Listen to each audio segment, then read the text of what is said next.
विगत दिवसर जोटा आमर जीवात्मार जो विवेक ज्ञान हवा कथा परमात्मा केमती बुझा कथा प्रकृति केमती व्यवहार करने कथा आम जानुचे जे जीवात्मा स्वाभाविक भाव में शुद्ध पवित्र अटे एवं सर्वदा से जेकोसी प्रकार सुख भोग करू चाहे दुख भोग करू एटा इंद्रिय जनित एवं मन एवं सब प्रकृति जनित भोग करे तार स्वाभाविक अवस्था केवे बदले ना विचित्र जिनिस आप शुणे सांख्य दर्शन कि आत्मार कौन से प्रकार तार जो स्वाभाविक रूप स्वाभाविक स्वरूप तार स्वाभाविक यहाँ परिवर्तन केवे हुए चाहे से दुख भोग करू इंद्रिय द्वारा बा सुख भोग करू आप विभिन्न मन और बुद्धि द्वारा बा शरीर द्वारा बा प्रकृतिर जिते प्रकार आपणकर ये जो अच्छी भोग एवं अपवर्ग भितर आसला बेले जिते प्रकार भोग से करुच्ची समस्त प्रकार भोग भी जीवात्मार निजर स्वाभाविक स्वरूप बदलू ना तार जो चैतन्य स्वरूप अच्छी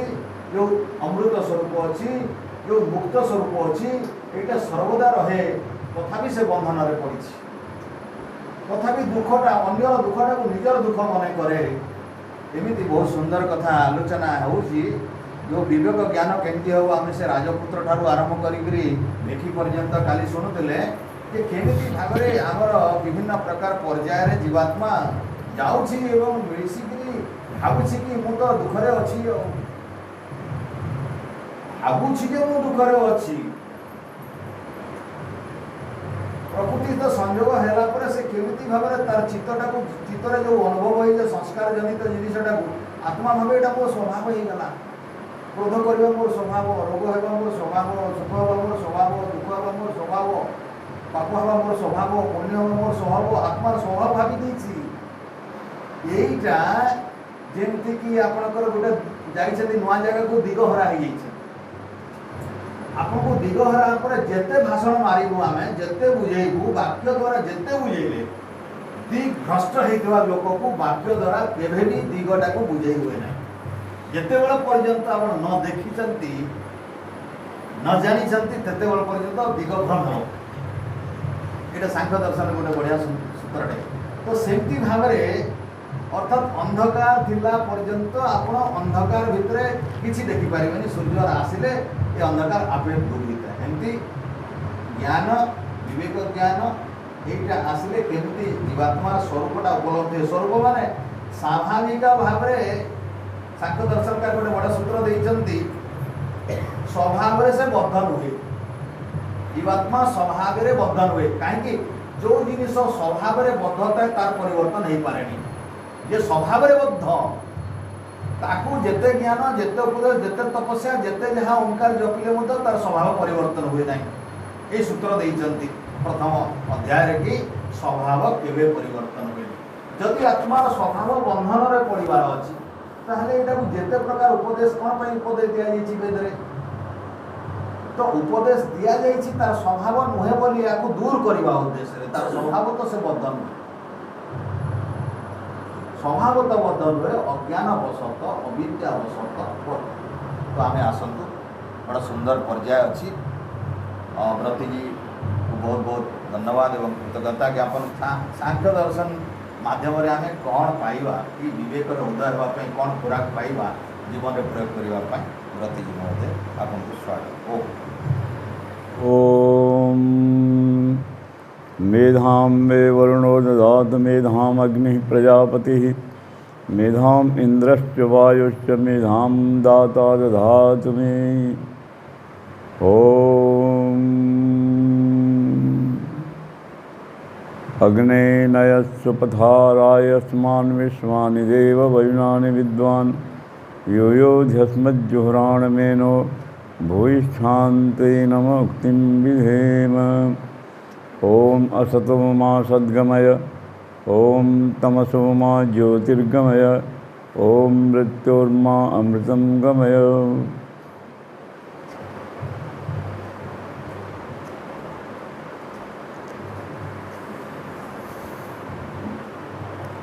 सम्माननीय मातृशक्ति उपस्थित वेद ज्ञान रस पिपासु मुमुक्षु मुक्तिर इच्छुक समस्त सज्जन वृंद माने।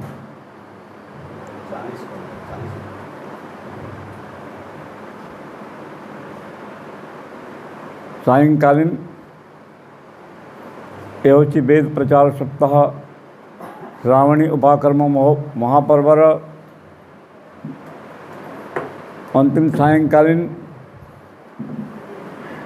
प्रवचन विषय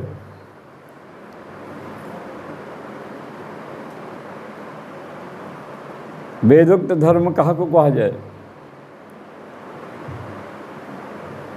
वेदरे धर्मर स्वरूप किपरि भाव में वर्णन कराई। तैत्रीय उपनिषद शिक्षावल्ली 11 नंबर अनुवाक 11 अनुवाक रे आसी कंडिका 4टा कंडिका अच्छी गोटे गोटे कंडिकार 10-10टा वाक्य अच्छी 40टा वाक्य अच्छी। वेदम अनुच्य आचार्यो अंतेवासिनम अनुशास्ति। जिते बेले गुरुकुल आश्रम रे गुरुंकर सान्निध्य रे रही करी ब्रह्मचारी माने ब्रह्मचारिणी माने सांगोपांग वेद शास्त्र अध्ययन शब्द अर्थ संबंध सहित गुरुंकर निर्देश अनुसार करती। विद्या पूर्ण जिते बेले हो जाए विद्यार्थी मानकर और से उपाधि प्राप्त हुए स्नातक उपाधि त्रय स्नातक भवन्ति। स्नातक मध्य 3 श्रेणी स्नातक मान थांती। 1 विद्या स्नातक, 2 व्रत स्नातक, 3 विद्या व्रत स्नातक। जो मानकर विद्या समाप्त है किंतु व्रत पूरा है ही नहीं, पूर्ण है नहीं, ताको कहा जाए विद्या स्नातक। जार विद्या पूर्ण है नहीं, व्रत पूरा है ये व्रत स्नातक। और जार विद्या एवं व्रत दुईटा पूरा है ताको कहा जाए विद्या व्रत स्नातक। आजिकल यूनिवर्सिटी मान के विश्वविद्यालय मान को यही परंपरा आज भी अच्छी। जिते से स्नातक उपाधि प्राप्त करती उच्च क्लास कक्षार श्रेणी छात्र मैंने से कुलपति वाइस चांसलर दीक्षांत समारोह समय से दीक्षा दियंती विदाय करती। और सही समय तांकर शिष्य मान को जो जीवनर उपदेश आचार्य प्रदान करती सही उपदेश को तैत्रीय आरण्यक रे तैत्रीय उपनिषद रे शिक्षावल्ली रे 11 अनुवाग रे उपनिषद रे रखा है। वेदम अनुच्य आचार्यो अंतेवासिनम अनुशास्ति। समस्त वेद को अध्यापन करी आचार्य तांकर ब्रह्मचारी को तांकर शिष्य को से विदाय कला बेले उपदेश दियंती। सत्यम वद, पहला उपदेश सत्यम वद, सत्य बोलो। जीवन रे झूठ असत्य बोलने भी कहवार अनुचित। मर्यादा पुरुषोत्तम श्री रामचंद्र जेनटा सत्यर प्रतिज्ञा करदेले और से सत्यर प्रतिज्ञार पछे बहुत बड़ गोटे शक्ति गोटे छिपिक रही था। आमे माने 9 दिन पर्यंत आमे यज्ञ करूँ और से यज्ञ रे अनेक आहुति अनेक वेद मंत्र पाठ कर प्रदान कर आहुति प्रदान कर घी आहुति साकल्य आहुति चरु आहुति अनेक आहुति आमे माने सब प्रदान कर जो यज्ञ विधिवत संपन्न हो जाए और यज्ञर पूर्णाहुति हो जाए और से यज्ञ भाग नेबुवा समस्त जजमान माने प्रसाद पेगी तांकर घर को से पलि जान और यज्ञशाला खाली पड़ी था सब ताकर घर के पलि गले। किंतु मीमांसा दर्शन सूत्रकार जैमिनी ने कहते जैमिनी मुनि कि यज्ञ तो समाप्त हो जाता है, यजमान प्रसाद लेकर के घर को चले जाते हैं, किंतु जहाँ पर यज्ञ होता है वहाँ एक देवता कभी नहीं जाता, अकेला ड्यूटी देता है। हमको पता नहीं, यज्ञ हो गया हम चले गए, परंतु कौन सा देव है जो यज्ञ के समाप्त होने के बाद भी वहीं पर बना रहता है, आप सब चले जाते हैं वो नहीं जाता। मीमांसा दर्शन जैमिनी मुनि कौन सा देवता है? उस देवता का नाम है अपूर्व। दिव्य शक्ति है वो।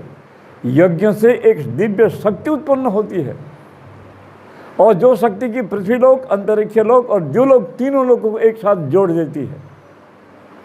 अरे मनुष्य झूठ बोल सकता है, मनुष्य इधर का उधर कर सकता है, किंतु परमात्मा का जो नियम है वो कभी भी इधर उधर नहीं होता।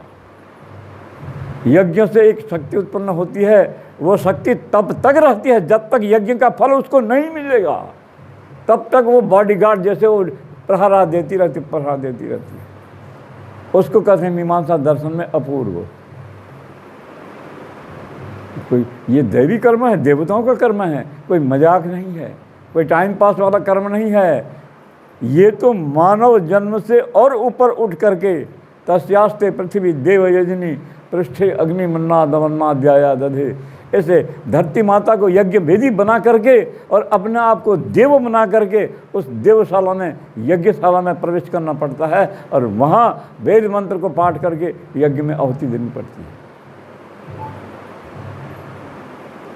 जितने भी कर्म हैं हमारे जीवन में, समस्त कर्मों में से सबसे श्रेष्ठ कर्म कौन सा है? यज्ञ कर्म।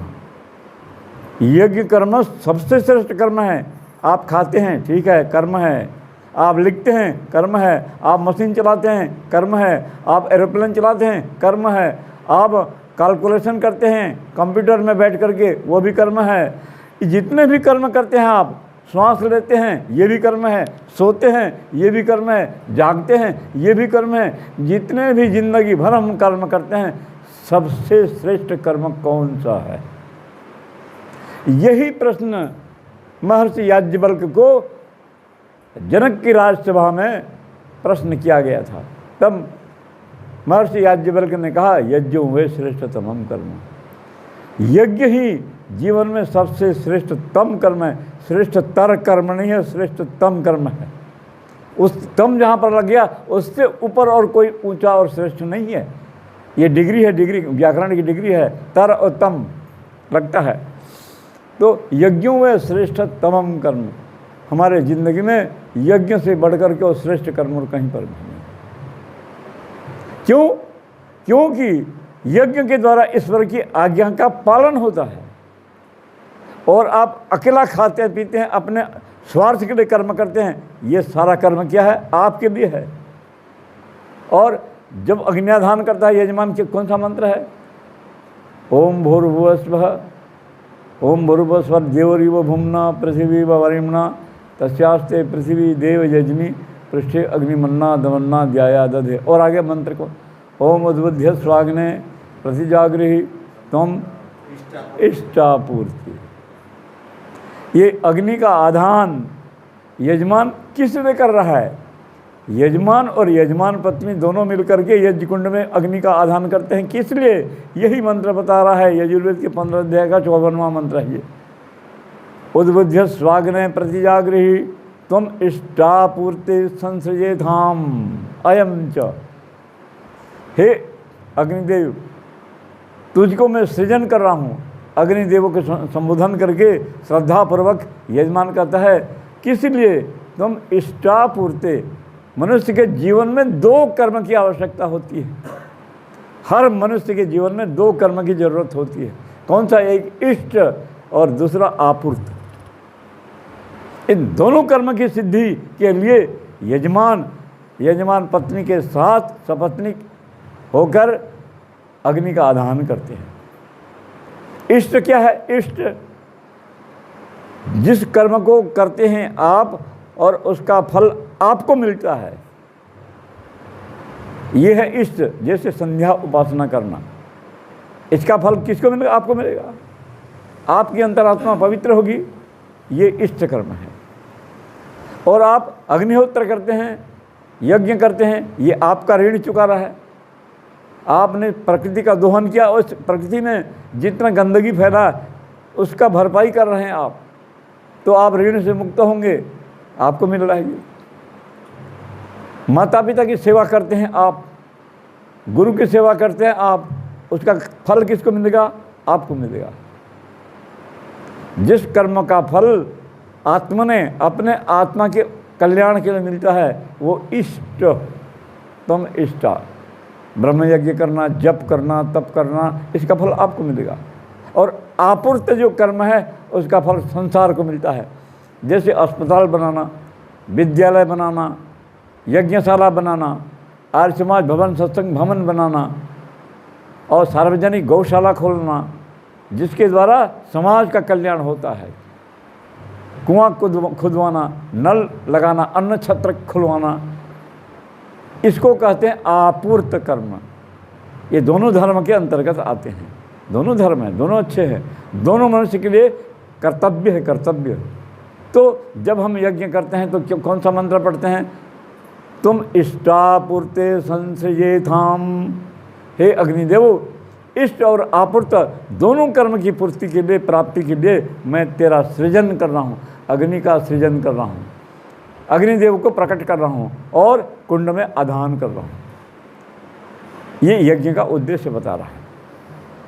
जो मनुष्य जीवन में यज्ञ को करते रहते हैं, ये बहुत बड़ा तप है। यज्ञ एक तप है, दान तप है, और धर्म का पालन तप है, योगाभ्यास करना तप है, ईश्वर का ध्यान करना, परमात्मा का ध्यान करना तप है। महर्षि दयानंद जी क्या लिखें? जब हम भगवान का ध्यान करते हैं तो कम से कम 2 घंटा तक एक आसन में बैठ करके ध्यान करो।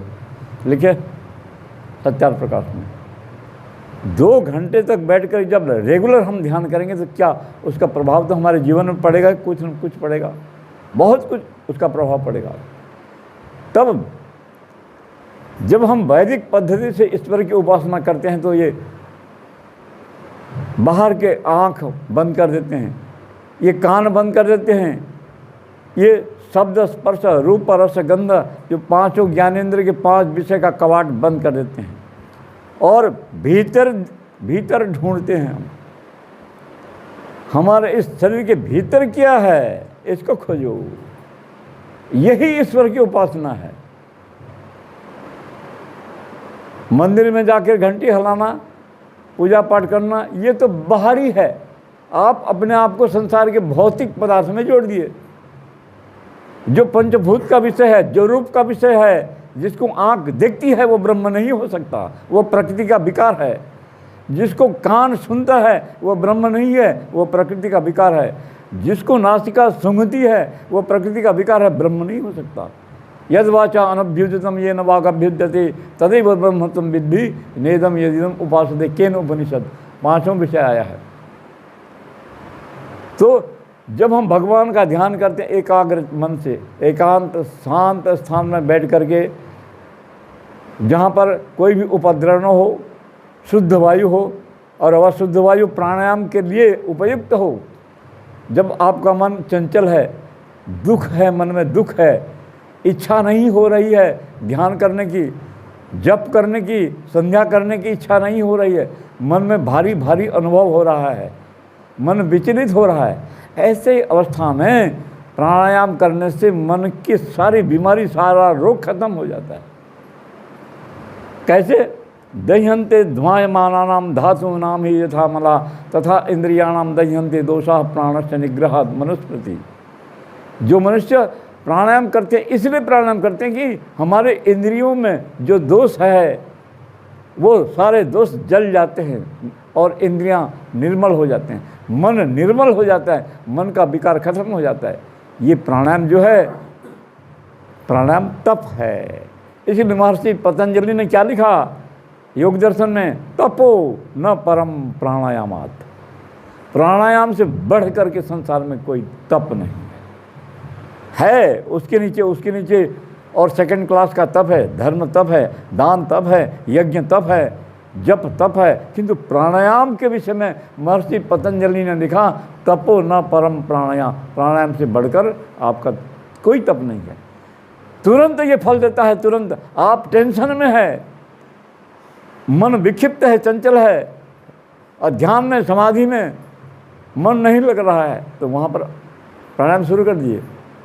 प्राणायाम शुरू कर दीजिए, 5 मिनट के बाद आपको उसका रिएक्शन पता लग जाएगा।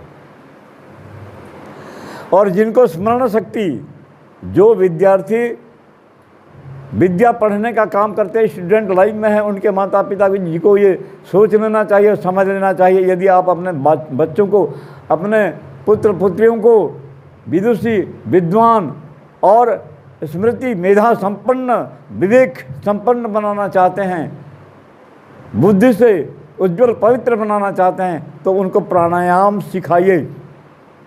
प्राणायाम के बल पर आपके बच्चों का मस्तिष्क और स्मरण शक्ति इतना बढ़ जाएगा। महर्षि दयानंद सत्यार्थ प्रकाश के तृतीय समोल्लास में क्या लिखे हैं, इस प्रकार जब प्राणायाम का अभ्यास करता है तो स्मरण शक्ति इतनी बढ़ जाती है, शरीर का बल बढ़ जाता है। प्राणायाम के द्वारा शरीर का बल बढ़ता है, स्मरण शक्ति बढ़ जाती है। बड़े बड़े कठिन शास्त्र को भी थोड़े समय में समझ करके, स्मरण करके उपस्थित कर लेगा। ये शब्द महर्षि दयानंद के हैं जो सत्यार्थ प्रकाश में लिखे। मुक्ति की प्राप्ति ये जीवित अवस्था में होती है या मरने के बाद? मुक्ति की प्राप्ति, हम भगवान की उपासना कर रहे हैं, धर्म का काम यथा शक्ति पालन कर रहे हैं, तो ये मुक्ति की प्राप्ति जब होती है तो ये जीवित रहते होती है कि मरने के बाद?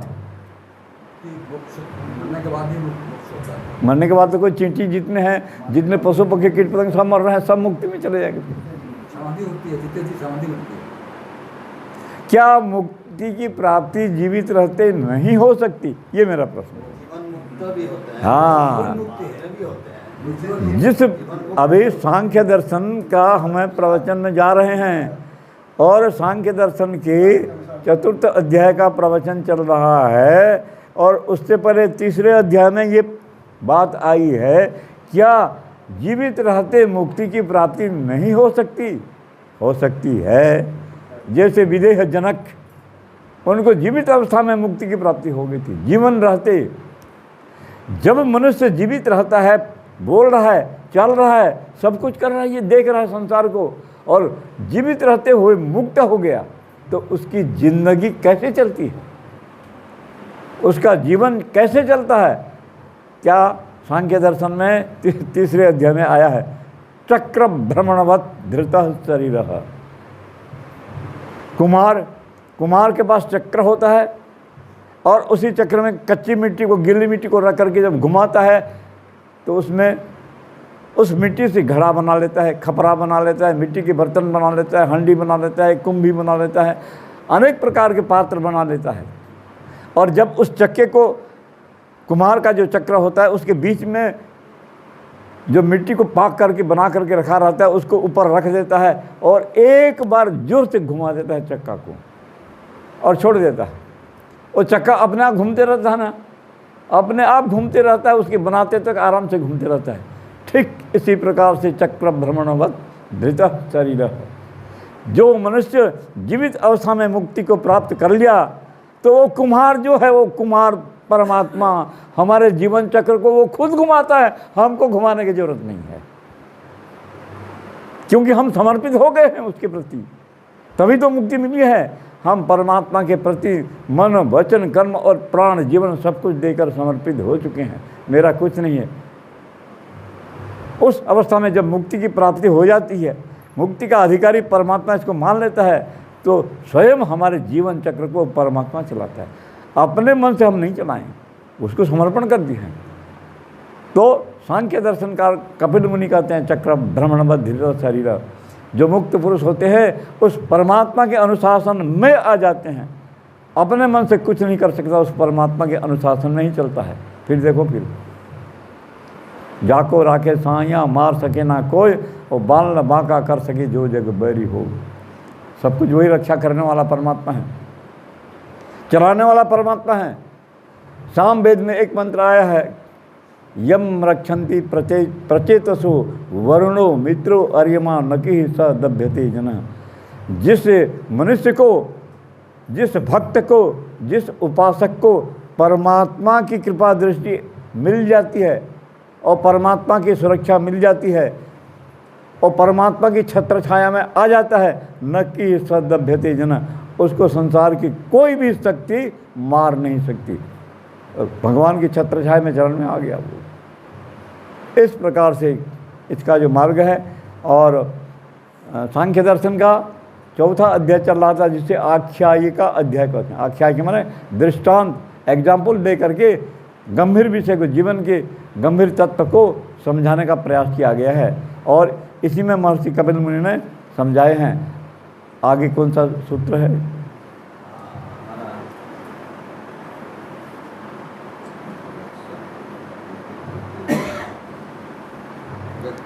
न कामाचारित्वम रागोपसे सुखवत, यहीं से 25वां है, 25वां सूत्र। वो विरोचन, हाँ, सुखवत। पहले वाला जो सूत्र था, देखो भागवत, श्रीमद् भागवत जो उड़िया भागवत में जगन्नाथ दास जी लिखे हैं, उसमें से ये सांख्य दर्शन के बहुत से सूत्र का अर्थ उसी में है। अर्थात इसका भी आश्रय लिए हैं वो साफ साफ विदित, जैसे कुमारी शंखवत, ब्राह्मण कुमारी, उसका वर्णन भागवत में है, यहीं से सांख्य दर्शन में से गया है, यहाँ से वो लिया है। मूल ये है सांख्य दर्शन। ब्राह्मण कुमारी, शेन पक्षी, हंस, क्षीरवत, ये भी आ गया, ये भी भागवत में आ गया है। तो दर्शन का जो मूल ग्रंथ जो है दर्शन ही है। दर्शन से कोई कहीं पर भी ले सकता है, कौन मना करेगा किसको? अपने ज्ञान को बढ़ाने के लिए, विस्तार करने के लिए, बांटने के लिए ले सकता है, कोई उसको थोड़ी मना करेगा। अब यहाँ पर सूत्र है न कामचारित्वम रागोपहते सुखवत। मनुष्य हम स्वतंत्र हैं कि परतंत्र हैं? यहाँ हम स्वतंत्र हैं या परतंत्र हैं? हैं? हम स्वतंत्र हैं। आप स्वतंत्र हैं। और स्वतंत्र किसको कहते हैं? जो कर्म करने में स्वतंत्र है, उसको स्वतंत्र कहते हैं। अच्छा काम करने में स्वतंत्र हैं या बुरा काम करने में स्वतंत्र हैं? दोनों में स्वतंत्र। ठीक। दिनमणि वारिजी प्रतिदिन अपने घर में यज्ञ करते हैं, क्या वो प्रतिज्ञा किए हैं? क्या प्रतिज्ञा की है? आप क्यों नहीं करती? क्योंकि आप भी स्वतंत्र हैं, ये भी स्वतंत्र है, हम भी स्वतंत्र हैं, आप भी स्वतंत्र हैं। एक काम को एक व्यक्ति निष्ठापूर्वक करता है, उसी काम को दूसरा व्यक्ति क्यों नहीं करता? चाहते हैं, आप भी चाहते हैं, लेकिन कर नहीं पाते, क्यों? यही है, ये सूत्र बता रहा है। ये सांख्य दर्शन का सूत्र कह रहा है न कामचारित्वम रागोपहते सुखवत। सुख माने सुख पक्षी, जाके हमें तोता कहूँ, उड़िया रे रूप जाके कहूँ, से रूप के पिंजरा भितर बांधिक आम रखी नौ छूँ, और से पिंजरा भितर से रूप खींचू छे, और से टाइट दिया है, पिंजरा से टाइट दिया है पांजुरी रहो, और से टाइट खोल कर कहीं जा नहीं पारे, और गुणे भी बांधला है तारा, और से भीतर खाली खेलू छे, खाऊ छे, पूछे किंदरू छे। स्वतंत्रता अच्छे रूप के, तोता को, सुख पक्षी को स्वाधीनता है नहीं है। ठीक इसी प्रकार से राग उपहते मनुष्यस्य नैव स्वतंत्रता। जिस मनुष्य का जीवन काम, क्रोध, लोभ, मोह, तृष्णा आदि राग द्वेष से बंधा हुआ है, आप बंधे हैं, स्वतंत्र नहीं है। कैसे? सुखवत।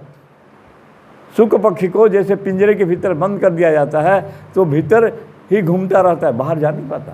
हम चाहते हैं कि हम भी अच्छा काम करें, हम योगाभ्यास करें, हमको विभूति की प्राप्ति हो, हम चाहते, कर क्यों नहीं पाते? क्योंकि राग के बंधन में हम बंधे हैं। जैसे तोता पिंजरे के बंधन में बंधा है। तो यही देखिए कितना सुंदर दृष्टांत दे करके कपिल मुनि सांख्य दर्शन में मनुष्य समाज को कितने सरल मार्ग से बता रहे हैं, बंधन से मुक्त करने का कैसा सुंदर मार्ग बता रहे हैं, समझा रहे हैं, हमारे समझ में भी आ रहा है। फिर आगे कहते हैं गुण योगादबद्ध सुखवत।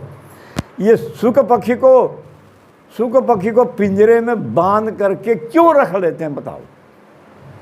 रूपो के पिंजरा भीतरे, पांजरे भीतरे बांधी कर रखी पका सुन, बड़ भागी घर है नहीं, कुआ के बांधी कर अंदर पूछूची, कुआ के कहीं बांध बार, गिधा के कहीं न बांध बार, बांधी कर रखू चेह ने पूछो। आवाज जो है, आवाज उनको देखो एक में गुण है, सुख पक्षी में गुण है, गुण है, गुण उसका आवाज़ मीठा लगता है, वो घर में जो बोलता है तो घर वाले सुन करके खुश हो जाते हैं। गुणो योगाद बद्ध, सुख पक्षी में गुण है इसलिए उसको पिंजरे में बांध दिया। मेरे पास कुछ गुण है इसलिए संबलपुर वाले मुझे 9 दिन तक बांध के रखे। देखो के दर्शन शास्त्र का सूत्र कैसा फिट हो रहा है। गुण योगाद बद्ध, गुण के योग से ही मनुष्य बांधा जाता है। लेकिन गुण अच्छा गुण जो है अच्छा है, अच्छा गुण अच्छा है। सुख पक्ष में वो जैसा पढ़ाएंगे वैसा बोलेगा, वो गुण है उसका, गुण का सम्मान किया जाता है। जहाँ भी गुण होता है भले उसको रखा जाता है, उसका सम्मान किया जाता है। विद्वान को रखा जाता है, विद्वान का सम्मान किया जाता है गुण के कारण। गुण का पोजीशन होता है, गुण का आदर होता है, चाहे वो पक्षी में हो, चाहे पशु में हो, चाहे मनुष्य में हो। गुण योगाद बद्ध है। फिर भी उस गुण के कारण सुख पक्षी जो पिंजरे के भीतर तो बना हुआ है, किंतु मनुष्य अगर गुण है तो मनुष्य अपने आप को गुण के बल पर मुक्त कर सकता है, वो स्वतंत्र है। हम यहाँ पर रहें, संबलपुर में रहें, मैं स्वतंत्र हूँ। मेरे गुण के कारण आप लोग मुझे रोक के रखे हैं, लेकिन मैं तो स्वतंत्र हूँ ना। मैं अलग जाकर के योगाभ्यास कर सकता हूँ, जप कर सकता हूँ, चिंतन कर सकता हूँ, स्वाध्याय कर सकता हूँ, स्वतंत्र हूँ मैं, फिर भी मुझे कोई दुख नहीं है। तो इसी प्रकार से पशु पक्षियों के जीवन का दृष्टांत देकर के सांख्य दर्शनकार कपिल मुनि आगे बढ़ाते हैं। न भोगाद राग शांतिर मुनिवत। सौभरी नाम के एक मुनि हुए थे, सौभरी मुनि। उनके पास बहुत धन संपत्ति था। सौभरी मुनि के पास यान, वाहन, विमान, कला, कौशल और अनेक प्रकार के धन, रत्न इत्यादि परिपूर्ण था, क्योंकि प्राचीन काल के ऋषि महर्षि लोग बहुत ऐश्वर्यपति भी थे। उनके पास बड़े बड़े आश्रम थे, बड़े बड़े विश्वविद्यालय थे, बड़े बड़े संस्थाओं के मालिक थे। परंतु सौभरी मुनि ने इस संसार के भोग विलास के मार्ग में अपने आप को फिट कर दिया। अच्छा रहो, अच्छा खाओ, अच्छे यान वाहन में जाओ, सुख से रहो, ठाट बाट से रहो। इस प्रकार से भोग के मार्ग में सौभरी मुनि अपने आप को, उनके पास कोई चीज़ की कमी नहीं थी, सारा चीज़ विद्यमान था। यान, वाहन, धन, सोना, चांदी, हीरे, मोती, माणिक्य, फल फूल, अन्न, वस्त्र, गोधन, गजधन, बाजीधन, सब कुछ था। जिंदगी भर वो भोग भोगते रहे और अंत में लिखे न भोगाद राग शांति। मैं जिंदगी भर भोग, संसार के भोग विलास को भोगा, किंतु मुझे जीवन में कभी भी शांति नहीं मिली। ये सांख्य दर्शन में सौभरी मुनि लिखते हैं। देखो, मैंने स्वयं प्रैक्टिकल करके देख लिया। इस संसार के भोग विलास में अपने आप को झोंक दिया, इस संसार की धन संपत्ति में झोंक दिया, लेकिन मरते दम तक भोगा न भुक्ता वयमेव भुक्ता, तपो न तप्तम वयमेव तप्ता, कालो न याता वयमेव याता, तृष्णा न जीर्णा वयमेव जीर्णा। मनुष्य स्वयं जीर्ण होकर के वृद्ध अवस्था में जाके जीर्ण शीर्ण होकर के मर जाता है, किंतु और खाऊं और पीऊं और भोग भोगूं, ये जो तृष्णा है वो कभी भी नहीं बूढ़ा होता। वो तृष्णा जो है जब भी देखो बलवती होती हुई रहती है। मनुष्य खुद मर जाता है, लेकिन तृष्णा नहीं मरती। भोगा ना भोगता, भोग को हमने भोगा नहीं, भोग ने हमको भोग दिया, जिंदगी को ही भोग ने खत्म कर दिया। भोगा न भुगता वयमेव भुगता, कालो न जाता वयमेव जाता। ये टाइम नहीं गया, हम पास हो गए। टाइम पास नहीं हो गया, हम पास हो गए और मृत्यु के दरवाजे के निकट आगे खड़े हो गए हैं। ये है दुनिया का जो विषय वासना और मुक्ति का मार्ग, दोनों की तुलनात्मक यहाँ पर दृष्टि महर्षि कपिल मुनि डाल रहे हैं। सौभरी मुनि ने लिखा न भोगाद राग शांति। भोग से, राग मने सुख अनुसाई राग और द्वेष मने दुख अनुसाई द्वेष। जिस भोग को भोग करके आपको सुख मिला है उसको बार बार याद करना, और खाऊंगा ऐसा और पीऊंगा वैसा, इस प्रकार से उसका स्मरण करना, वो राग है। और जिंदगी भर राग में मनुष्य पड़े रहता है, फिर भी उसको शांति नहीं होती। तो यहाँ पर सांख्य दर्शनकार कपिल मुनि ने कहा न भोगाद राग शांति मुनिवत। सौभरी मुनि ने जिंदगी भर भोग को भोगा, किंतु कभी भी उनकी तृष्णा, उनकी आशा समाप्त नहीं हुई। वो खुद समाप्त हो गए और खुद मृत्यु के दरवाजे के पास पहुँच गए। लेकिन उनको शांति कभी नहीं। यही बात कठोपनिषद में आता है, द्वितीय वल्ली में आता है, नवित्तेन तर्पणियो मनुष्यो लक्ष्यामहे वित्तम अद्राक्षम चित्वा। यम आचार्य को नचिकेता बोल रहा है, क्योंकि यम आचार्य नचिकेता को प्रलोभन दे रहे हैं, अरे जो कुछ मांगना हो, संसार का सब वस्तु मेरे पास है, मांगो उसको दे दूंगा, किंतु ब्रह्म ज्ञान, जीवात्मा का कल्याण, ये आत्मा के विषय में प्रश्न उत्तर मत करना। पहले ही वार्निंग दे दिए थे। नचिकेता दृढ़ संकल्प वाला था, उसने प्रतिज्ञा कर लिया कि मेरी आत्मा की शांति के लिए, मेरा जीवन के कल्याण के लिए जो मुझे चाहिए वही मैं मांगूंगा, और जो मेरे जीवन के साथ कोई जिसका संबंध नहीं है मैं उसको नहीं चाहता। नचिकेता ने पूरा पूरा बोल दिया वहाँ पर। तो वहीं पर ये श्लोक आया है कठोपनिषद में, न वित्तेन तर्पणीयो मनुष्य। केवल भौतिक धन संपत्ति के द्वारा मनुष्य को शांति नहीं मिलती। आज अमेरिका, जर्मन और जितने भी पाश्चात्य देशवासी हैं, जिनके पास मशीन यंत्र का कोई भी अभाव नहीं है, धन संपत्ति का कोई भी अभाव नहीं है, परंतु शांति, जो शांति हमारे ऋषि महर्षियों ने उपनिषदों में, दर्शन में और वेदों में वर्णन किया, वो शांति उनके पास नहीं है। इसीलिए उस शांति की खोज के लिए, उस शांति की प्राप्ति के लिए फिर से भारतवर्ष को वो प्रशंसा करते हैं और भारतीय संस्कृति को वो अपना रहे हैं, आचरण करते हैं। अब संस्कार तो पहले से भी है। महर्षि वेद व्यास कहाँ पर रहते थे? अमेरिका में रहते। महर्षि उद्दालक कहाँ पर रहते थे? अमेरिका में रहते थे। कहाँ लिखा है? सत्यार्थ प्रकाश में लिखा है। जब महाराजा युधिष्ठिर राजसूय यज्ञ किए तो महर्षि उद्दालक को ऋत्विक के रूप में वर्ण करने के लिए और महर्षि वेद व्यास को ऋत्विक के रूप में वर्ण करने के लिए अर्जुन और कृष्ण अग्नियान नौका पानी जहाज में बैठ करके पाताल अर्थात अमेरिका को गए थे, और वहाँ से महर्षि उद्दालक और वेद व्यास को बैठा करके अपने राजसूय यज्ञ में भारत को लाए थे। वहाँ भी धर्म का प्रचार था अमेरिका में। तब तो महर्षि वेद व्यास रहते थे। वहाँ अगर पाप होता, अधर्म होता तो क्यों रहते वहाँ? ये निवास बता रहा है। एक ऐसा समय था कि आर्य लोग, आर्य ऋषि महर्षि लोग, आर्य सम्राट लोग देश विदेश में जाकर के अपना झंडा फहराते थे आर्यों का। एक तो उदाहरण मैंने दे दिया था कि चक्रवर्ती सम्राट भरत जैसे दक्षिण अफ्रीका में जाकर के राजसूय यज्ञ, अश्वमेध यज्ञ करते हैं। ये काबुल और कांधार जो है, जो अफगानिस्तान में आता है, ये अफगानिस्तान, इसका नाम क्या है? अपगानिस्तान, जो कि हमारे भारत के भारतीय राजे महाराजे लोग वहाँ पर जाकर के उस बस्ती को बैठाए थे और उसका नाम दिए थे अपगानिस्तान। वही अपगानिस्तान अपभ्रंश होकर के अफगानिस्तान बन गया। और वहाँ पर है अभी भी गजनी नगर है, काबुल कांधार में गजनी नगर। हमारे इस भारत देश के सम्राट जिसका नाम था गजसिंह राजा, उस गजसिंह राजा ने काबुल कांधार में जाकर के क्या बसा दिया?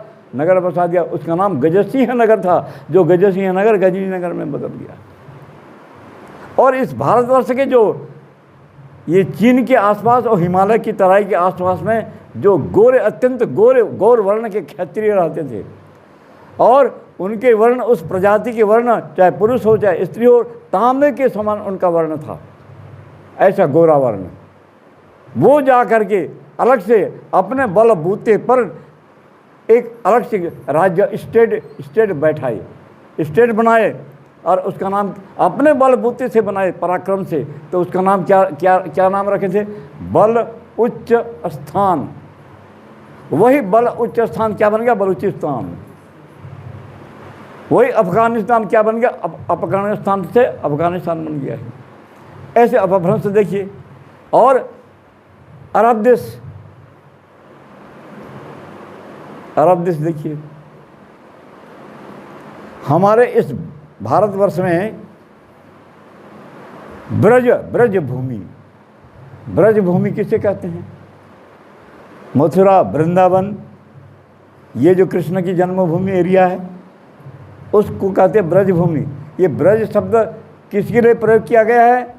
जहाँ पर गौओं को चराने की भूमि को सुरक्षित रखा जाता है, रिजर्वेशन और कोई उसका उपयोग नहीं होगा। गौओं को चराने की भूमि को ब्रज भूमि कहते हैं, जहाँ लाखों की संख्या में वहाँ गौएं चरती थी, इसलिए उस भूमि का नाम ब्रज भूमि। लाख लाख गौएं रहती थी उसमें। अच्छा, यज्ञ भूमि किसे कहते हैं? हमारे प्राचीन काल के ऋषि महर्षि लोग कौन से भूमि को यज्ञ भूमि मानते थे? हैं? हाँ, तो कौन से भूमि में यज्ञ होता था? कौन से भूमि में? यही है पहचान। वो पहचान करते थे, भूमि का सर्वे करते थे। मनुस्मृति में लिखा है यज्ञ भूमि कौन सा है? कृष्ण सारस्तु चरति मृगो यत्र स्वभावतः सज्ञयो यज्ञो देशो मिलिच्छते सत्वतः परः। जहाँ काला चितकबरा हिरण जिस भूमि पर स्वच्छंद निर्भय भाव से विचरण करता है, वह भूमि यज्ञ भूमि है। और यही चीज श्रीमद् भागवत एकादश स्कंद में जगन्नाथ दास जी भी लिखे हैं। जे देशे कृष्ण मृगो सारा बसंती सुपुरुष नर। आया है ना? कहाँ कहाँ से आ गया? कृष्ण सार मृग ये यज्ञ भूमि में घूमते हैं। जो हिमालय की तराई की भूमि है, हिमालय की वहाँ पर यज्ञ भूमि है। ठीक है। जहाँ पर भेड़ बकरी छेली मेढ़ी जाके कहा जैसे भेड़ बकरी के चराने की भूमि है, सुरक्षित रखा जाता है, उस भूमि का नाम क्या है? गांधार भूमि। जिसको हम आज कबूल और कांधार बोलते हैं, उस भूमि का नाम गांधार है। ये नाम किसने दिया था? हमारे भारत के ऋषियों ने नाम दिया था, कोई दूसरा नाम नहीं दिया था। ये गांधार नाम किसने दिया था? हमारे भारतीयों ने दिया है। फिर अरब देश को जाइए, अरब देश अरब शब्द से अरब बना है। अरब माने घोड़ा। अरब किसी को कहते हैं? घोड़ा को अरब कहते हैं संस्कृत में। जिस देश में अच्छे से अच्छे नस्ल के घोड़ों को चराने की व्यवस्था हो, भूमि हो, उस देश का नाम अरब देश। वहाँ देखिए अभी भी एक से एक घोड़े, उत्तम से उत्तम नस्ल के घोड़े पाले जाते हैं। कहाँ? अरब देश में। ये नाम किसने दिया? हमारे भारत के ऋषियों ने नाम दिया है, और किसी दूसरे ने नहीं दिया है। इसका मतलब ये होता है कि हमारा वर्चस्व सारे भूमंडल पर था, हमारा ज्ञान सारे भूमंडल पर विस्तार हुआ है। और बताऊं, बिहार किसे कहते हैं? बिहार जहाँ लालू यादव रहते हैं, वो बिहार भूमि। बिहार भूमि का नाम क्या है? जहाँ यज्ञ की गौएं, जिस गौ के दूध को दोहन करके उससे घी निकाल करके यज्ञ में व्यवहार किया जाता था, उस यज्ञ की गौ को कहते हैं अग्निहोत्री। अग्निहोत्री गौओं का नाम, माने जिस गौ का उपयोग केवल यज्ञ के लिए किया जाता था, बिजनेस के लिए नहीं, उस गौओं को अग्निहोत्री कहा जाता था। और उस अग्निहोत्री माने यज्ञ की गौएं जिस भूमि पर चरती थी, उस भूमि का नाम बिहार, मीमांसा दर्शन में लिखा होता है। इस प्रवचन को जब मैं भुवनेश्वर में बोल रहा था, इस प्रवचन को, तो भुवनेश्वर आर्य समाज के जो प्रेसिडेंट हैं अभी भी, इंजीनियर प्रियव्रत दास, वो भी बहुत रिसर्च किए हुए हैं। इस प्रवचन को जब सुने तो स्टेज में बोले, ये आदमी अगर अमेरिका में इसका जन्म हुआ होता तो अमेरिका वाले इसको भगवान मानते। बोले मेरे लिए इस प्रवचन कहाँ से इतना रिसर्च करके यहाँ पर ये किया है। मैं अगर ये चाहें तो मैं सारी व्यवस्था कर दूंगा, ये यहाँ पर रिसर्च करें और लाइब्रेरी में छोड़ दूंगा। प्रियव्रत दास जी ने कहा, इस प्रवचन को सुन करके कैसा प्रभाव पड़ा है। मतलब ये मैं इसलिए बोल रहा हूँ कि हमारा दर्शन, हमारी भाषा, हमारी संस्कृति और हमारा व्यवहार, सब कुछ देश विदेश तक हमारा प्रभाव था, और इसलिए भारत को जगत गुरु कहते हैं। इंडोनेशिया द्वीप समूह के अंतर्गत आज भी रामायण होता है, और उस द्वीप समूह के अंतर्गत एक प्रजाति है और उसका नाम है बाली द्वीप। इंडोनेशिया द्वीप समूह के अंतर्गत उस बाली द्वीप में जब उसका खोज किया गया था, तो वैज्ञानिक लोगों ने जब खोज किया तो उस बाली द्वीप में रहने वाले जो पब्लिक हैं, उनका रंग और रूप को देख करके नाम उसका दिए क्या? वाइट इंडियन, सफ़ेद भारतीय। और उनकी भाषा को क्या नाम दिए? ब्रोकन संस्कृत, टूटी फूटी संस्कृत। संस्कृत भाषा से मिलती जुलती भाषा है बाली द्वीप की भाषा। क्या मतलब इसका मतलब बाली द्वीप में भी हमारा वैदिक धर्म का प्रचार था। और बताऊं, रावण कहाँ पर था? रावण का जन्म कहाँ हुआ था बताइए? रावण जो इतना बड़ा विद्वान था, लंका में तो बाद में जा करके लंका खोज करके उसको बसाया। रावण का जन्म हुआ था ऑस्ट्रेलिया में। और ऑस्ट्रेलिया के राजा का नाम था तृणबिंदु। और जब रावण के पिताजी पुलस्त्य ऋषि वहाँ पर वैदिक धर्म का प्रचार करने गए थे, तो वहाँ पर राजा तृणबिंदु की पुत्री के साथ इनका विवाह हो गया, पुलस्त्य ऋषि का विवाह हो गया और इनके संतान वहीं से उत्पन्न होना शुरू हो गए। बाद में रावण वहाँ से खोज करते करते मेडागास्कर होते सुमात्रा जावा ये द्वीप को पार करते करते लंका द्वीप को खोज किया। और लंका द्वीप के आसपास सुमात्रा द्वीप है, जावा द्वीप है, वो सोने की खदान है। वहाँ पर एक पर्वत है जो समुद्र के किनारे है, वहाँ सोना का भंडार है। ये सब जब देख लिया, क्योंकि पढ़ा लिखा विद्वान था, तो लंका को ही राजधानी बनाने का फैसला बाद में किया। तो इसका मतलब वैदिक धर्म का प्रचार करने के लिए ऑस्ट्रेलिया में ये पुलस्त्य ऋषि गए थे वैदिक धर्म का प्रचार करने के लिए। वहाँ भी ऑस्ट्रेलिया में भी हमारा वैदिक धर्म का प्रचार था। एक एक करके सारे महाद्वीप को, ऑस्ट्रेलिया, जापान, जर्मन, ये सारे देश का इतिहास मेरे पास कलेक्शन किया हुआ रखा हुआ है। अगर उस इतिहास को बोलूं तो आपके यूनिवर्सिटी में भी जो प्रोफेसर रीडर लोग सुनते रह जाएंगे। हमारा देश इतना बड़ा गौरवपूर्ण देश है। ज्ञान, विज्ञान, कला, कौशल सब कुछ का केंद्र जो है भारतवर्ष था। अब भारतवर्ष काहे का केंद्र है? पॉकेट मार का सेंटर है, चोर डाकुओं का सेंटर बन रहा है। धिक्कार है हमको। हम अपने पूर्व अवस्था को कैसे आएंगे? यहाँ भारत में खोजने से कोई चोर डाकू शराबी मिलने वाला नहीं था कोई। ये सोने की चिड़िया, इसीलिए इसको सोने की चिड़िया कहते हैं। और ये सब स्थिति बनाएगा कौन? आर्य समाज। और किसी का हिम्मत नहीं है बनाने का। और कोई जगत गुरु शंकराचार्य कुछ भी हो, इस भारत को सोने की चिड़िया भारत नहीं बना सकता। अरे वो तो भारत की निंदा करते हैं, स्त्रियों की निंदा करते हैं, नारी शिक्षा को अवरोध करते हैं और गद्दी में बैठ कर माल उड़ाते हैं। ऋषि दयानंद ने 17 बार जहर का पान किया और इस भारत देश की सेवा में रात दिन लगे रहे।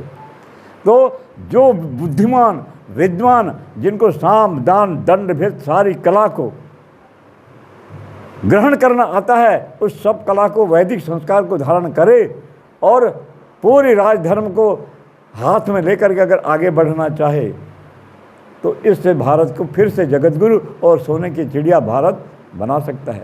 और वो ऐसा बनेगा, उसको कोई परास्त नहीं कर सकेगा। जो बनेगा वैसा, वो स्वयं दूसरे को परास्त कर देगा। संकल्पवान होना चाहिए, संकल्पवान। ये संकल्प शक्ति भी यही भारतवर्ष की देन है। भारतवर्ष की एक पुरुष और एक स्त्री दोनों वृद्ध अवस्था में पहुंच चुके थे। दोनों भीख मांग रहे थे। क्या? भीख मांग रहे थे। और उनके साथ उनका 6 वर्ष का लड़का था।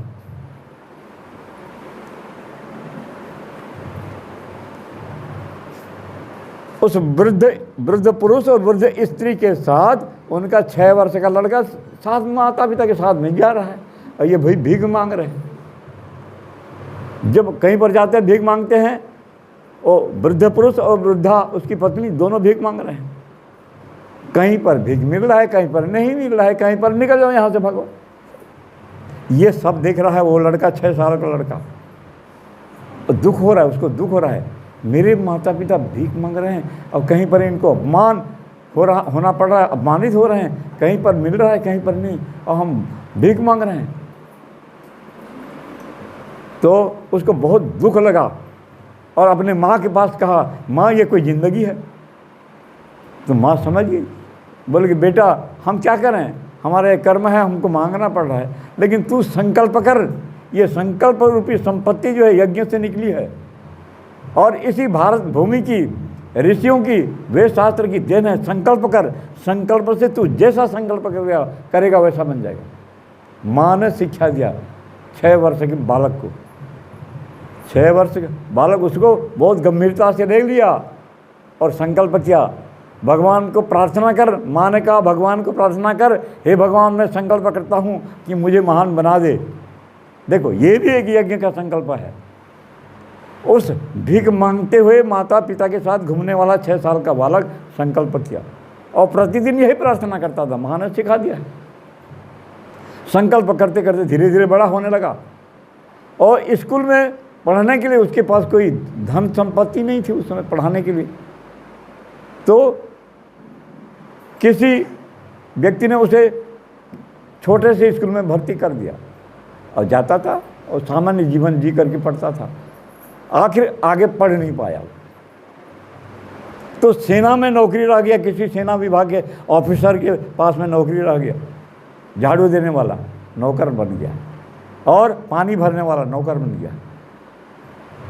और उसकी ईमानदारी और परिश्रम को देख करके वो ऑफिसर ने उसको सेना में भर्ती कर दिया। जब बड़ा हो गया तो उसको सेना एक सैनिक बना दिया। और सैनिक बनते हुए भी वो जब और मेहनत करने लगा, माता की शिक्षा मिली है ना, उसको संस्कार मिला है, और धीरे धीरे धीरे और आगे बढ़ते गया तो वो कमांडर बन गया, वो सेनापति बन गया। और केवल सेनापति नहीं, वो भारत का सम्राट बन गया। वो बता कौन है वो?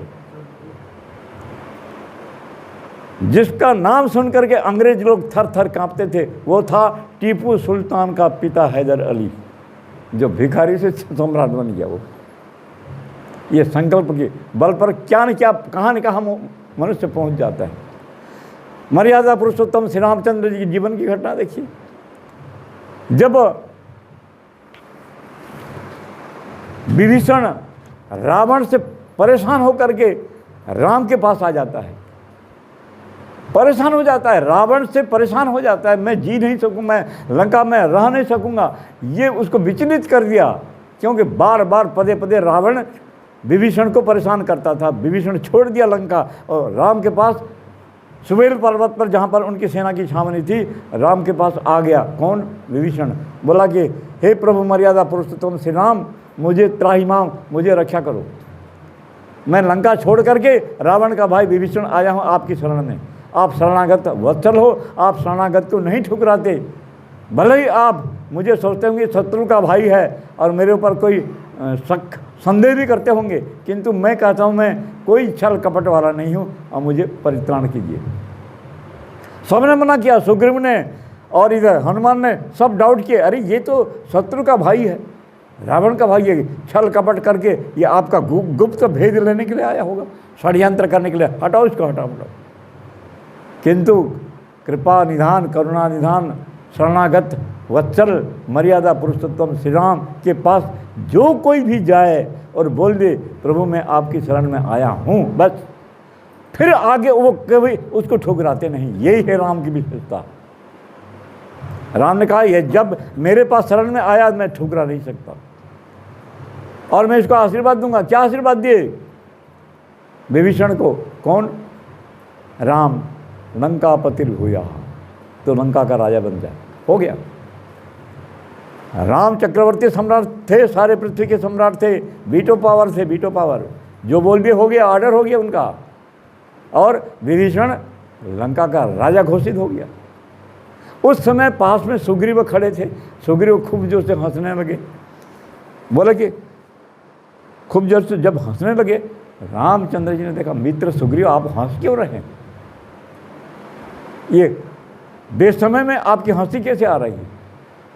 तो सुग्रीव ने कहा प्रभु श्री राम आप इतने भोले भाले हो, आपके भोले भालेपन को देख करके मुझे हंसी लग रही है।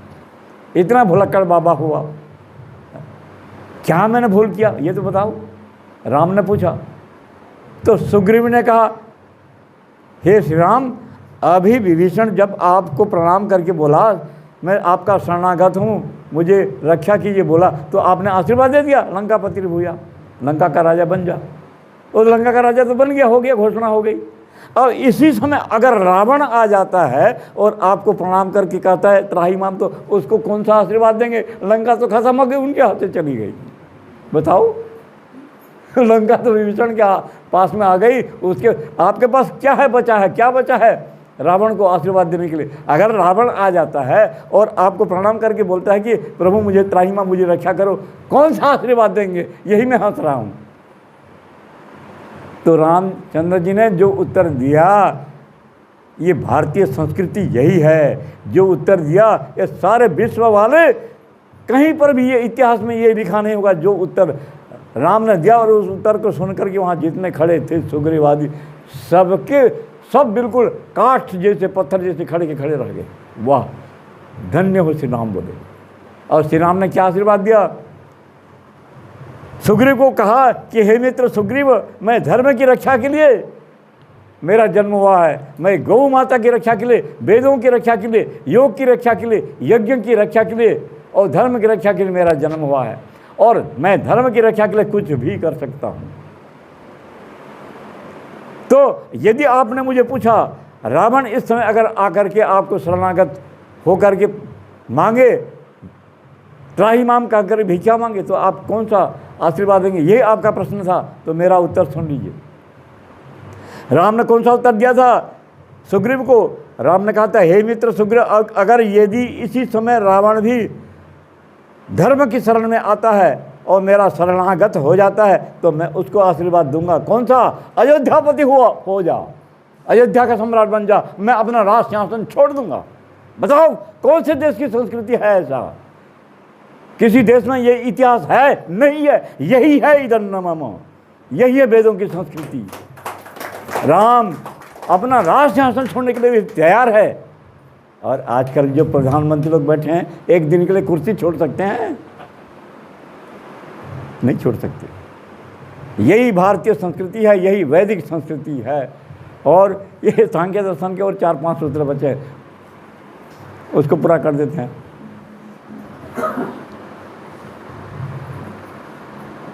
न मलिन चेतसी उपदेश बीज प्ररोह अजवत। रघुवंश में एक राजा हुए थे जिनका नाम था अज, और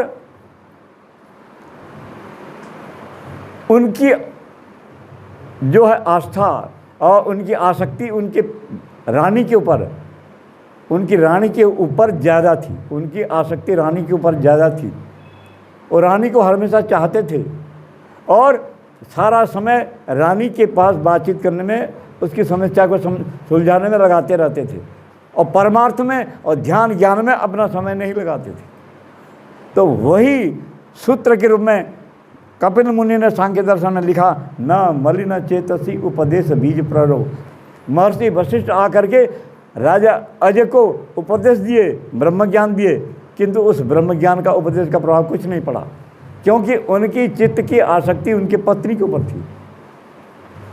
जो चित्त की आसक्ति ब्रह्म ज्ञान में लगाना चाहिए, उस चित्त की आसक्ति को उनकी पत्नी के पास लगाते थे, इसलिए वो फैल हो गए। तो सांख्य दर्शनकार कपिल मुनि लिखते हैं, न मलिन चेतसी उपदेश बीज प्ररहो अजवत। राजा अज की भांति जो संसार की आसक्ति में लगे रहते हैं उनको शांति नहीं मिलती और ध्यान के मार्ग में, ब्रह्म ज्ञान के मार्ग में फेल हो जाते हैं। फिर आगे लिखते हैं, ना भास मात्रम अपनी मलिन दर्पणवत। जिनकी आत्मा में दर्पण के समान मैल चढ़ा हुआ है, जिस दर्पण में मैल चढ़ा हुआ है, आप अपना फोटो देख सकते हैं, उसमें नहीं दिखेगा, फोटो प्रतिबिंब नहीं दिखेगा। इसी प्रकार जिस व्यक्ति के कई जन्म का पाप उसके साथ में आ रहा है, इतना पाप किया है, इतना कुसंस्कार है उसको कि कई जन्म से उसके अंतरात्मा में मैल बन करके लिपट करके आ रहा है, तो उसको भी ब्रह्म ज्ञान की प्राप्ति नहीं हो सकती और उसकी अंतरात्मा में उसकी परछाई साफ साफ नहीं दिखती। इसका उदाहरण और एक मैं आपको सुना देता हूँ। तुलसी रामायण, गोस्वामी तुलसीदास जी ने रामायण में लिखा, बड़ा सुंदर है, इसी में मिलता है, इसी उदाहरण में मिल जाता है। क्या लिखे हैं? कल सुनाया था मैं, कल कभी सुनाया था। फूल ही फल ही न बेत, यद्यपि सुधा बरस ही जलदर। मूर्ख हृदय न चेत, जो गुरु मिलहि विरंचि सम। ये हरिपुर गुरुकुल के जो आचार्य हैं ना, डॉक्टर सुदर्शन, बदमपुर में प्रवचन हो रहा था, वहाँ पर और कई विद्वान थे, मैं भी बैठा था। वो आकर के वहाँ पर माइक संभाले और बोले कि प्रवचन ऐसा होना चाहिए कि जो पापी से पापी, अधम से अधम, नीच से नीच व्यक्ति भी प्रवचन सुन करके सुधर जाए, ऐसा प्रवचन होना चाहिए। इस प्रकार बोले वो गुरुकुल हरिपुर के आचार्य। उसके बाद मेरा पाली पड़ा, तो मैंने कहा ब्रह्मा जैसे गुरु वक्ता लाओ और मैं एक ऐसे व्यक्ति को ला के खड़ा कर दूंगा, उसके प्रवचन से वो और भी बदमाश बन जाएगा। तुम क्या सुधारना चाहते हो? सांख्य दर्शन पढ़े हो? बराबर, उसका मुंह बंद हो गया, आचार्य का मुंह बंद हो गया। पढ़ लिख करके जाओ, आना, फिर उसके बाद बोलना, ऐसी बात है। क्या लिखे? फूल ही फल ही न बेत, यद्यपि सुधा बरस ही जलद। ये मेघ जो जल बरसाता है, जल के बदले, पानी के बदले अगर अमृत की वर्षा भी कर दे तो बेत का जो वृक्ष होता है वो, उसमें फल और फूल कभी भी नहीं आते, पत्ते भी नहीं आते, सीधा ऊपर भाग जाता है। उस बेत को काट करके बेत बाड़ी बनाते हैं। बेत, उसका पत्ता नहीं होता, उसका फूल भी नहीं होता। यही दृष्टांत गोस्वामी तुलसीदास जी ने लिखा है, फूल ही फल ही न बेत, यद्यपि सुधा बरस ही जलद। और मूर्ख हृदय न चेत, जिसका कई जन्म का कुछ संस्कार उसके दिल में बैठा हुआ है, और भगवान के प्रति भक्ति, धर्म के प्रति भक्ति कुछ भी नहीं है, जीरो है। उसको ब्रह्मा जैसा व्यक्ति भी, जो गुरु मिला ही बिरंची माने ब्रह्मा जैसा गुरु आकर के उपदेश दे तो कुछ उसका फर्क नहीं पड़ेगा। इतना मूर्ख का मूर्ख रहता है, उसका कोई संस्कार है ही नहीं। यही बात इसमें दिया गया है। न मलिन चेतसी उपदेश बीज प्ररो अजबत, न आभास मात्रमपि मलिन दर्पणवत। जिसके अंतरात्मा में कई जन्म का संस्कार मैल के रूप में आ रहा है, उसको भी कितना ही बड़ा विद्वान और कितना ही बड़ा उपदेश तो कुछ फर्क पड़ने वाला नहीं है। फिर आगे आता है, न तजस्यापि तद्रूपता पंकजवत। ये ब्रह्म का ज्ञान कहाँ पर देना चाहिए? जो सुपात्र है, जो सुपात्र है उसके सामने ब्रह्म ज्ञान बोलना चाहिए, नहीं तो खिल्ली उड़ा करके आपकी धज्जी उड़ा देगा, आपका बेइज्जती करके और भगा देगा वो।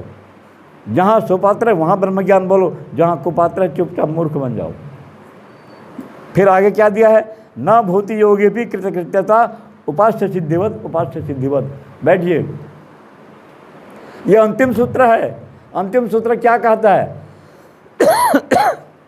जो योगी लोग योग साधना करते हैं, योग साधना अच्छी रूप से हो रही है, तो योग साधना में जो विभूति पाद आता है उसमें कई प्रकार की सिद्धि, वो आकाश में उड़ेगा, आकाश गमनम, आकाश में उड़ जाएगा। उदान जल पंख कंड कादिशु असंग उत्क्रांति सहिति। उदान प्राण में जब संयम करेगा तो कांटे के ऊपर चलेगा, लेकिन उसको कांटा नहीं गड़ेगा। पानी के ऊपर चलेगा तो उसको पानी नहीं छुएगा। जल पंख कंड कादिशु असंग उत्क्रांतिश्च। और फिर समान अज्ञात ज्वलनम, समान प्राण में जब संयम करेगा तो उसका शरीर लाइट जैसे जलेगा। कई प्रकार की विभूतियों का नाम आया है। और आज भी यहाँ पर प्रवचन में आर्य समाज मंदिर में आज के एक सज्जन कोई बोल रहे थे, कोई महात्मा थे जो कि पानी में चल गए, पानी के ऊपर चल के पार। अरे बोलने में क्या बात लगती है, पैसा थोड़ी लगता है। कौन चल के देखा? इस समय बता के देखे तो कोई नहीं चल सकता। वहाँ विभूति पाद तक कोई नहीं पहुँचा इस समय। अरे योग गुरु जिसको कहते हैं, स्वामी रामदेव जी चल के बताएं तो पहले नहीं चल सकते। योग की सिद्धि, योग की विभूति अलग है। तो जो भी सिद्धि प्राप्त होती है, जो वास्तव में योगी है उसको कई प्रकार की सिद्धि प्राप्त होती है। 50 प्रकार की सिद्धि का नाम विभूति पाद में आया है। बले सो हस्ती बलादिनी, चंद्रे ताराभ्यो ज्ञानम, ध्रुवे तद गति ज्ञानम, अनेक प्रकार की सिद्धियों का नाम आता है, मिलती है, ये बराबर है। किंतु बाद में सांख्य दर्शनकार कपिल मुनि क्या लिखते हैं? न भूति योगे अपि कृतकृत्यता उपास्य सिद्धिवत। योग साधन कर रहा है योगी, उसको रास्ते में विभूति मिलने लग गई, अनेक प्रकार की विभूति। उसी विभूति में जो सटक गया और जगत को आश्चर्य, तमाशा और चमत्कार दिखाने लगा, वो उसका पतन निश्चित हो गया। न भूति योगी अपि कृतकृत्यता उपास्य सिद्धिवत। अरे तुम्हारा लक्ष्य क्या है? ब्रह्म की प्राप्ति, विभूति की प्राप्ति नहीं है। तुम्हारा गंतव्य पथ जो है दिल्ली जाना है, रास्ते में तो मथुरा, वृंदावन, ग्वालियर अपने आप पड़ेगा। ये सिद्धि जो है ब्रह्म प्राप्ति के मार्ग में अपने आप मिलेगा। और जो इसमें सटक गया और संसार को चमत्कार दिखाने लगा, उससे बड़ा मूर्ख और कोई नहीं हो सकता। वो उसको महाविनाश को प्राप्त हो जाता है। इसलिए सांख्य दर्शनकार कहते हैं तुम्हारे जीवन का लक्ष्य विभूति नहीं है, तुम्हारे जीवन का लक्ष्य जो है ब्रह्म है। उसका जो एनर्जी है तो खत्म हो जा रहा है वो। हाँ, उसी में उसकी एनर्जी सारी खत्म हो जाएगी। हाँ, तो खर्चा कर रहे हैं दूसरे रास्ते में। अरे जैसे कि कोई बोला, एक जगह किसी ने बोला कि अमुक एक महात्मा थे जो उनको सिद्धि प्राप्त हो गई थी और 50 साल तक तपस्या करने के बाद और पानी में चलना सीख गए, उनको सिद्धि मिल गई। तो एक मूर्ख व्यक्ति काम कर रहा था खेत में, बोला, उसने कहा क्या कौन सी सिद्धि मिल गई? मैं पानी के ऊपर चल। कितना साल लगा? 50 साल। हाँ, 50 साल में ये पानी के ऊपर चलना इतना से, इतने 4 आना नाव वाले को दे दे तो 4 नाव वाले में बैठा कर पार कर देगा। अरे 50 साल तो भगवान की प्राप्ति में लगाया होता तो अलग बात थी, तेरा जीवन सफल हो जाता। 4 आना पैसा नाव वाले को दे दे तो नदी पार कर देगा, तो 50 साल लगा दिया उसने।